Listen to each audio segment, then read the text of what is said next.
Welcome back to another episode of the Outdoor Adventures Hunting Podcast from Brownfield Ag News. I'm Brownfield anchor reporter Brent Barnett. And this week on the show, we're joined by outdoor writer Bill Winke, who's also the host of Hoyt's Bow Hunting Whitetails on YouTube. Bill, how are you doing here this week? Good. How are you, Brent? Doing great. Bill, it's kind of hard to believe that we're in December at this point, and I feel like hunters wait all year for the month of November to roll around, and at the snap of a finger, it's already come and gone. Yeah, I know. I mean, that's the problem with, the rut being only a few weeks long. If you don't have the vacation time or you don't make the most of it, I mean, you're sitting there on the sideline waiting for another year. Yeah, absolutely. So I wanted to reflect a little bit about what you saw during the rut this year, Bill.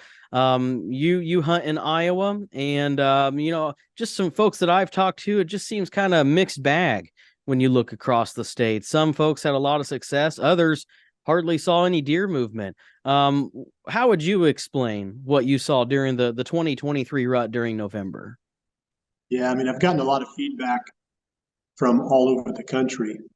And, on our channel on YouTube, we do a series called Whitetail Watch, which really I just talk about the upcoming forecast, what people might be able to expect from deer behavior, how to hunt it, that sort of thing. And I get tons and tons of feedback from the viewers, every week regarding, whether I was right or wrong and what they saw, et cetera.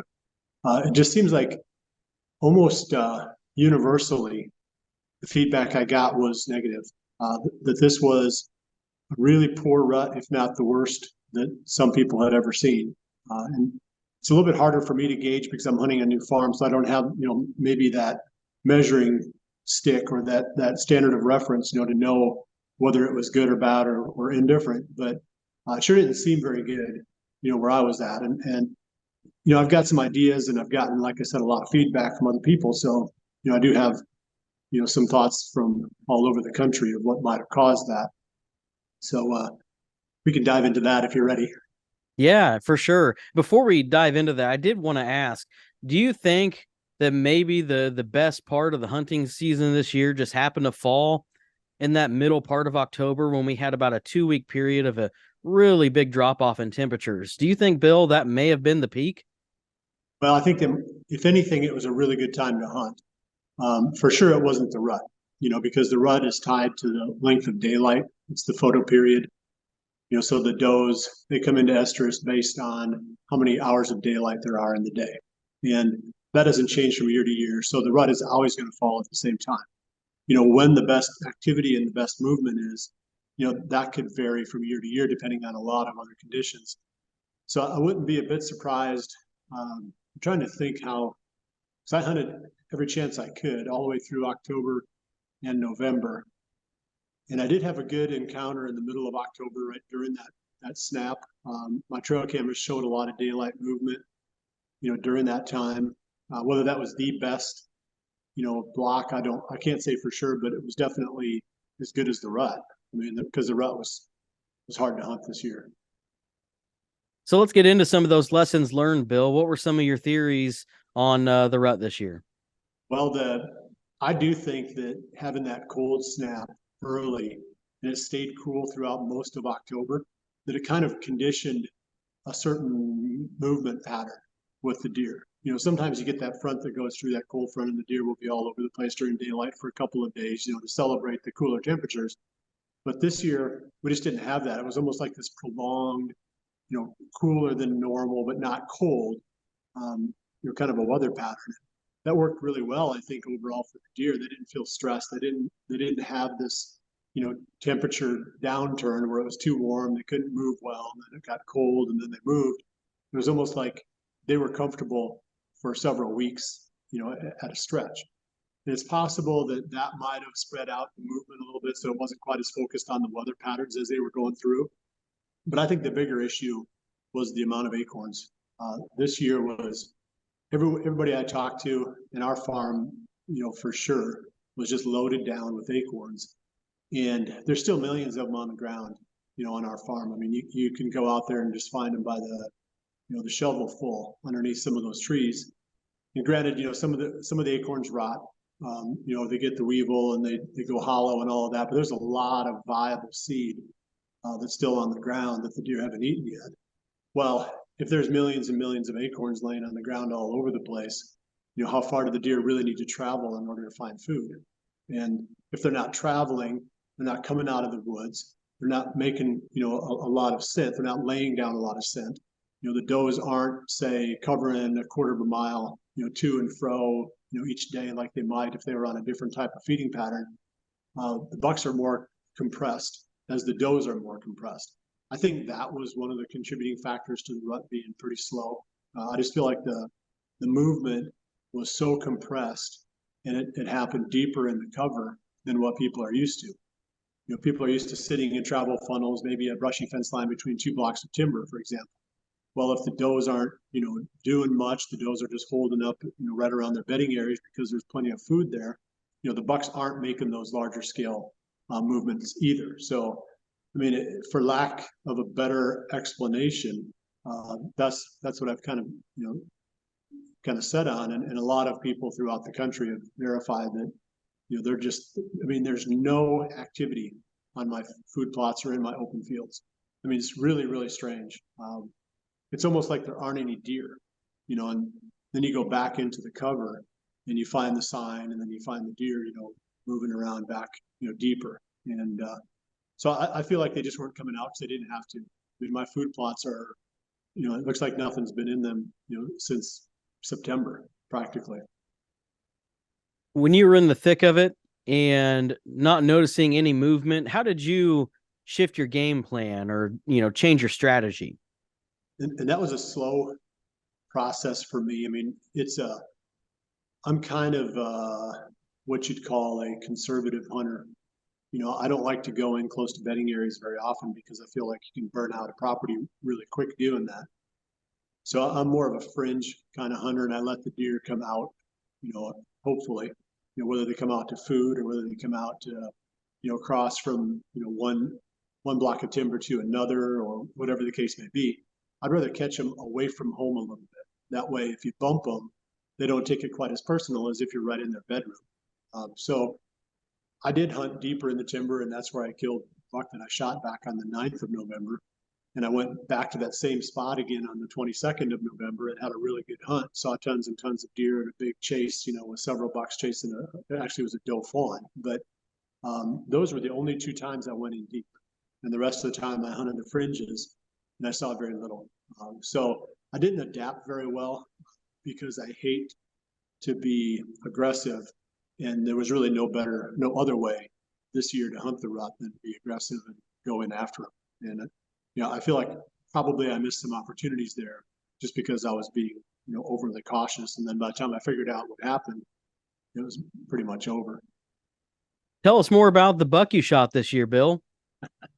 Well, it was a nice deer. It was a deer that I had trail camera pictures of him from the year before, and I got one really cool picture of him in September with he was shedding his velvet and there was blood like dripping down on his face. Really cool shot. Usually you don't see the deer in the mid velvet stripping, if you want to call it that, where the velvet's coming off, but people don't realize that there's blood underneath that stuff. And when it comes off, a lot of times the blood will come off, either go onto the ground or, onto the antlers or whatever. But this deer had it dripping all over his face, which was kind of cool. But anyway, the point is I knew he was an older deer because he hadn't grown from last year to this year. And so I figured, okay, that was a good target. And I was back, like I said, back in the timber on the 9th. It was an afternoon hunt. And I'd seen a little bit of activity, a couple smaller bucks chasing a doe around. And then I'd say it was an hour and a half before the end of legal shooting time. He came real slow out of a bedding area and just kind of worked his way out into the main part of the ridge. And I was just fortunate to be right where he came out. I mean, it wasn't I didn't have him patterned back in there. I just knew that he was more or less on that part of the farm. And I wasn't specifically hunting him that day. I just got lucky and he came past. But, I'm always going to take the luck. So much of what we do comes down to luck anyway. Best laid plans of mice and men often go awry. So it's not like these deer are programmable.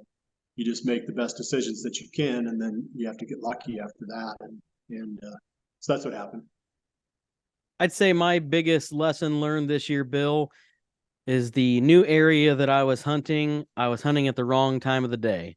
I Oh, was primarily doing evening hunts, and I went and placed a trail camera on this piece of public property, and just left it out there. I didn't check it until the day before the gun season opened here this month, and it pretty much showed me that the days I was there in the evening, the deer were not moving, and I had consistent buck pictures in the morning at about 8 to 9 o'clock, and that was almost daily. So I'm going to use that data, that information now for next year. Have you ever had something like that happen, Bill, where you go to a spot and you're just not timing it right, and you should be there in the morning when you're actually going in the evening, that type of thing? usually there's two types of stands that I hunt. I mean, some that are predictably morning and or afternoon stands, and some that are only afternoon stands. Usually, if you get around food, uh, typically you're working on an afternoon pattern because you're not going to hunt those very well in the mornings. I'm not saying that the deer wouldn't move through there, especially during the rut, but they're pretty hard to hunt because you're going to have to go through the deer, to get in there. Whereas, hunting those spots in the afternoons, you can go in there clean, and then you got to have some tricky way to get out. But there's a lot of spots, especially back in the timber, that are good both morning and evening. So I don't know. I mean, it's just could be that they knew you were there too. Yeah, maybe that's another thing. Maybe I was bumping them on my access in and just didn't realize it. Well, and they're so good at knowing. Like there's like even that spot I told you about that I only hunted twice. The only reason I only hunted it twice was because I had to have a strong west wind, not just a west wind, but a strong west wind. Because trying to sneak into spots when it's calm, you just can't get away with much because they just hear you. And then even the saplings and stuff, it's not moving. The branches on the trees aren't moving. So if you're the only thing moving, you really stand out. Whereas, give me a 15-mile-an-hour wind, I can kill a lot of deer, but you give me a dead calm day, it's tough. So, anyway, my point is they're really, really good at knowing. I'm not saying that was the case in your situation, but Sure. that happens to me all the time where you think, how come this wasn't better? It should have been better. Well, 9 times out of 10, when it wasn't better, when it should have been, it's because they knew. They knew I was there. I told some friends that I think the deer were mocking me because the times that I was hunting there and walking out in the dark, I would get, down the access path and get within about 50 to 80 yards of the parking lot where my vehicle was, and two or three times on the walk out, right there along the access path near the lot, I would see a group of does, or even one time a small buck with a doe in my headlamp that I had on in the dark. Huh. And Bill, I kid you not, they were standing at 20 to 25 yards, and they never even took off. They just watched me walk to the car and never moved. So I just said, yeah, they're just mocking me. Yeah, they feel bulletproof in the dark. And for the most part, they are. I mean, they know when they're safe. But yeah, I mean, it's so tough. It's so tough to beat them at their own game. They're and their game really revolves around them knowing, what's going on all the time in their environment, and anything that we do that they pick up on jumps out like a fire siren to us. They see something out of the ordinary. They may not snort and crash off, but they see where you go and they think, well, I'm not going in that direction. So it's the more I hunt them, the more I realize how good they are at knowing when we're there.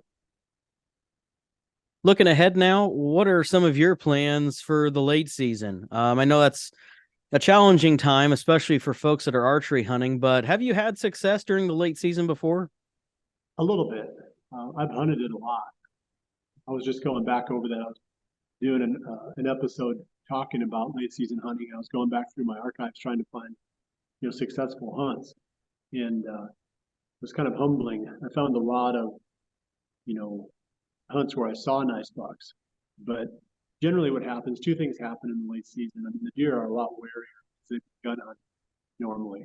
I mean, there's even if they haven't been, they're starting to get worn thin, as far as their overall patience, their overall, whatever you want to say, they're not relaxed. And there's less vegetation on the trees. It doesn't hide you very well if you're in a tree stand. But the other thing that you run into is a lot of the smaller feeding areas that are bow hunter friendly. Maybe it's a half acre little food plot. Well, all the food's gone by the end of December. So you're left with these bigger fields and bigger plots. And boy, you can chase your tail around a lot with the bow when you're hunting. Basically, what I tell people is late season, a lot of times you're trying to bow hunt from a rifle stand or a gun stand, because you're on these bigger areas because that's where the deer are going, and it's just so hard to bow hunt those. So, I mean, I have had some success. I know what the formula is, just doesn't work very often. You got to have food and you got to have cold, and then ideally you've got a blind so that you can hunt, somewhere near where the deer feed, and you're not stuck up in a tree, fighting the cold and fighting the fact that now they're super wary. But then you got to have a way to get out of there, at the end of legal shooting time, because otherwise it's one and done. If you're in there, even in a blind, and the buck you're after comes out on the other end of the field, and you think, oh man, he's going to work his way over here, and then he doesn't, and then the day ends, and he's still out there. Now what? I mean, how you getting out of there and have a chance of hunting that deer in that spot again in the future, especially as, like I said, as wary as they become. So you really just have to have somebody that comes in, drives in, and lets the deer off. That's the whole game. Late season, food, cold, and somebody to chase the deer away at the end of legal shooting time. If you've got those three things, you can be reasonably successful with a bow, but it's never going to be easy. It's always going to be tough in that late season with the bow. Obviously, the evening is a big sticking point for the late season, like you said, with the food source. What about morning sits in the late season, Bill? And the reason I ask, late in the year, obviously with the time change, I mean, it gets darker earlier and earlier. And for a lot of folks, they can't get off work in time to do an evening sit. And maybe the morning's the only option. Have you ever tried a morning hunt in late December? I haven't, for a couple of reasons. The first one being it's really hard to beat them back to their bedding areas at that time of the year.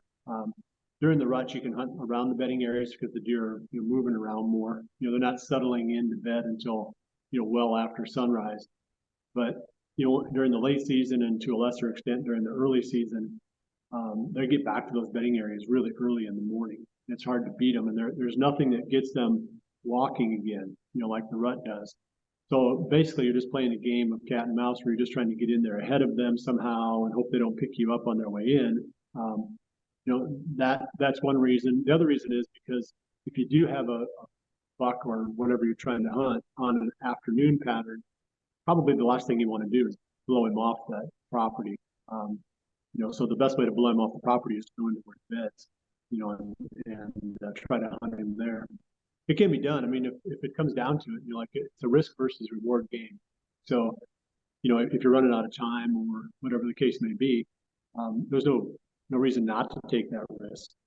Go ahead and take the chance. But if you're not pushed up against, some kind of a timeline, then you're better off just being patient, keeping him there, and hoping on some kind of a predictable pattern that you can, eventually get in front of. That's why I don't hunt in the mornings. I know people who do it. No, I don't. No, I don't. I'd like to say I do, but I really don't. I'm sure it can be done, but it'd be low odds. Yeah. But, right place, right time type of deal. You'd have to be hunting deep in public land, I think, for something like that to make sense, where you've got nothing else to lose because, you don't have an evening pattern to rely on. The deer are going to be there somewhere. So, what does it hurt to go back in the middle and hope to, be there before they get back from feeding? That would be, something worth trying. Sure. Bill, I've really enjoyed the conversation today. If any of the listeners want to stay tuned to some of your work with bow hunting whitetails, how do they stay connected with the show? Well, just it's the Bill Winke channel on YouTube. We post. Gosh, during the season, we were posting every day that I hunted, a new episode, and it's starting to drop off a little bit now because obviously the amount of hunting that I do is going to drop off. But there should be quite a bit of material there left over from the season, and hopefully some stuff, that we're going to post that's going to be fresh. Well, good luck to you all, and thanks again for coming on, Bill. Yep, my pleasure. Have a great day. Appreciate that. Again, that's Bill Winke, an outdoor writer and host of Hoyt's Bow Hunting Whitetails. And thanks a lot for watching the Outdoor Adventures Hunting Podcast this week from Brownfield. I'm Brent Barnett.